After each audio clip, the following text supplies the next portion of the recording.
খ্রিস্টান হইলে কফিনে, মুসলিম হইলে কাফনে, হিন্দু হইলে চিতায় পুড়ে ছাই।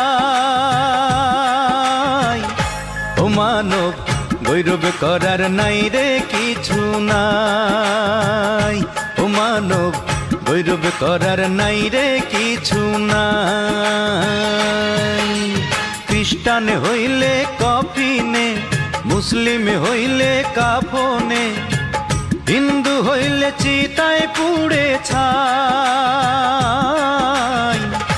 ও মানব গৌরব করার নাই রে কিছু নাই, ও মানব দুই দিনের এই দুনিয়াতে গৌরব করার নাই রে কিছু নাই।